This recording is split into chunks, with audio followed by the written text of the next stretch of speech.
Hey Canucks fans, I think we're finally starting to see Olli Juolevi solidify himself as a solid NHLer. I'm Clay Emo, I'm at Canuck Clay on Twitter, I'm at Clayton Emo on Instagram. I'm the founder of the GLCPC, the Good Looking Canucks Positivity Club. This is my Canucks take all in one take. It's Clay's Canucks commentary for Tuesday, April the 27th.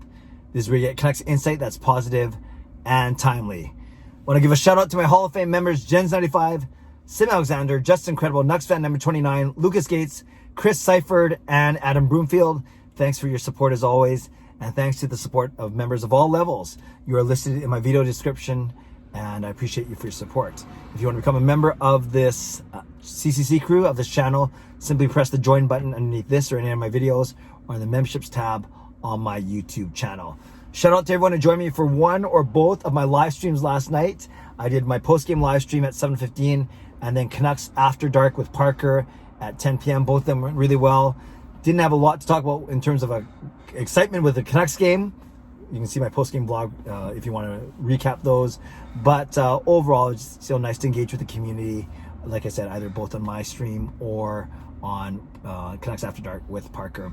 Also, for those that saw, I lost to Jacob again in ping pong during the second intermission. Lastly, before I get to what I want to talk about, Olli Juolevi, my CTV interview sounds like it's going to play tonight during the 6 o'clock news. So at the back end, usually sports is the last 10 to 15 minutes. So I'll be tuning in from 6:45 onwards tonight on CTV. If you want to check it out, you can. Otherwise, I'll be sure to share the link as soon as I have it. Okay, one bright spot from last night's game. It wasn't the only bright spot, but there weren't many. But I really liked the play of Olli Juolevi. You guys know that I've been a quiet fan of Juolevi for the longest time.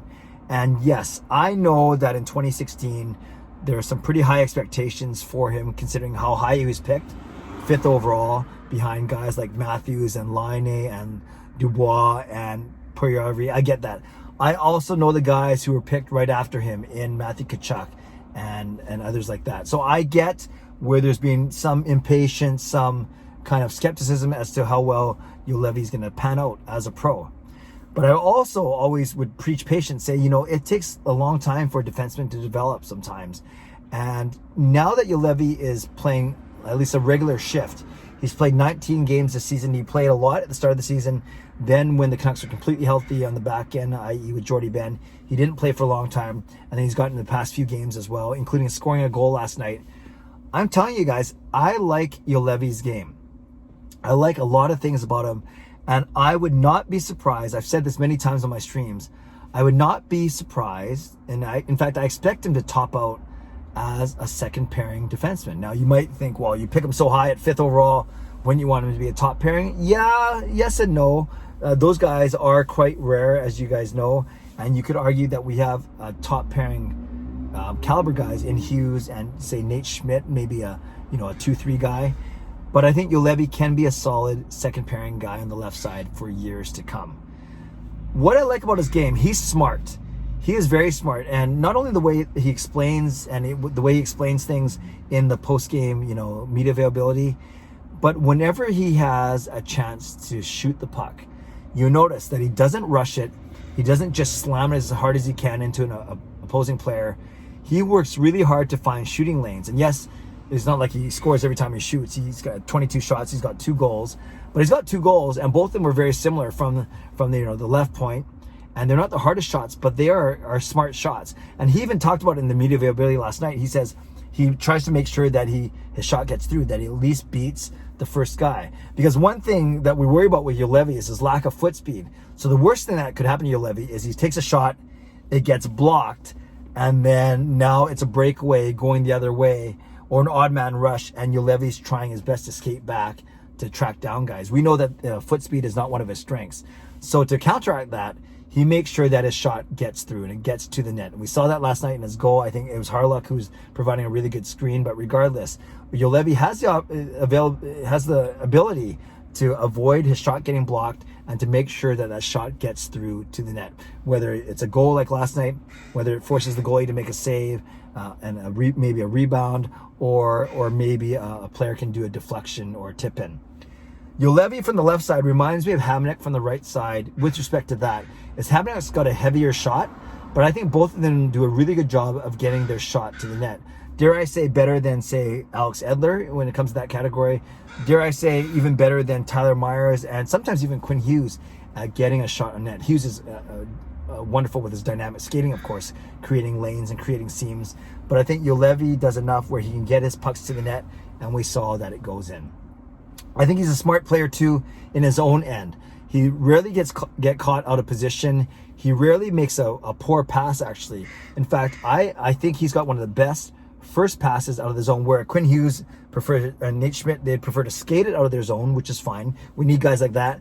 Juolevi uses his brains, uses his hands, and he's got really accurate passing. And one or two times a game, he's good for a really good outlet pass out of his zone to a forward streaking through the neutral zone. So I do like Juolevi's first pass. I do like his defensive awareness. I do like his shot.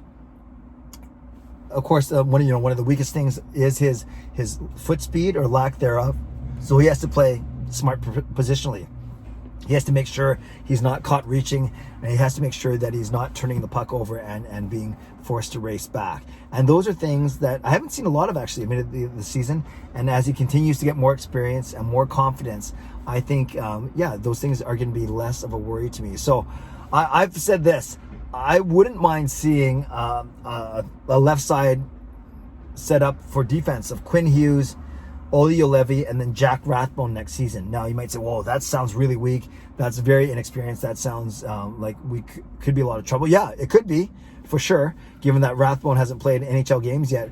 But we know that he's a good skater. We know that your third pairing D-man doesn't have to be some big burly guy who can't skate. No. You could have Hughes and Rathbone as your activators and Juolevi as your stay-at-home guy.